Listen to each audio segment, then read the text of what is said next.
Princeton University Press Audio presents The Straight State, Sexuality and Citizenship in 20th-Century America by Margot Canaday, read by Laurel Lefkow.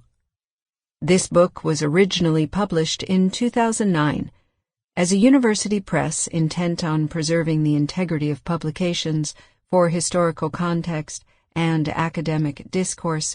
We have retained the entirety of the original book. Introduction. For all orderly processes, we must in some way classify man. Dr. Dahlgren, surgeon, U.S. Public Health Service, testifying in Rosenberg versus Flutie. Measured against other Western democracies at the dawn of the 20th century, the American state, slow to develop, small in size, and limited in capability, stood out as distinctive. 50 years later, a period of expansion had produced a state that was finally European in its heft, but still exceptional in another way, in terms of its homophobia. There appears to be no other major culture in the world, Alfred Kinsey wrote in 1953, in which homosexual relationships were so severely penalized. Not only was the United States the only major power in the world that excluded homosexuals from its armed services and government employment, the sociologist Donald Webster Corey wrote a decade later, "But the homosexual is the only individual who is punished in this manner, not only for any activities that may be indulged in, but for harboring the desire to perform such activities.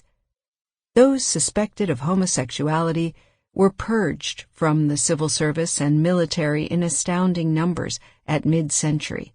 They were also barred from certain federal benefits, faced increased FBI and post office surveillance, and explicit immigration and naturalization exclusions, as well as the stain of alleged political subversion.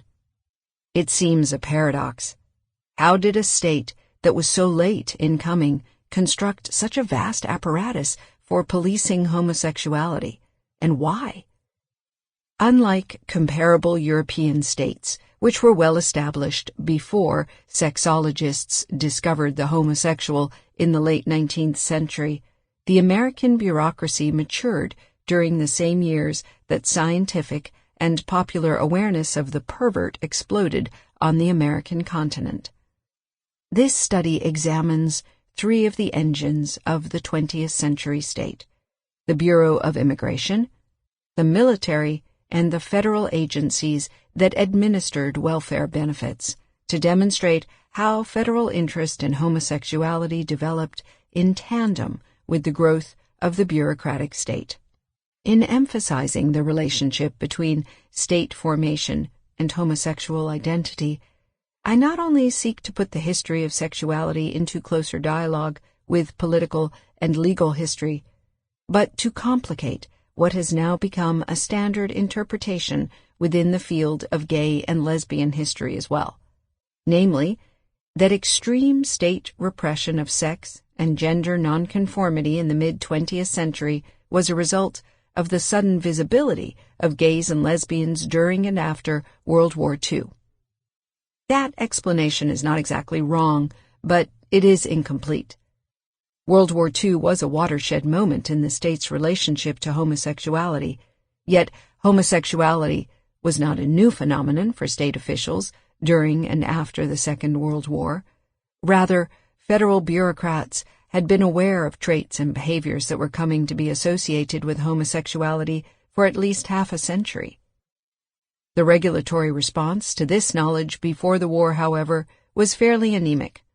Viewing this period through the McCarthyist lens of what came after, it is hard to understand how federal officials could be both so aware and yet seemingly so indifferent to perversion during these years. This sluggish federal response loses some of its mystery if we center the processes of 20th century state building and the way that states must puzzle before they power. Federal officials were confronted with evidence of sex and gender nonconformity. Sample complete. Ready to continue?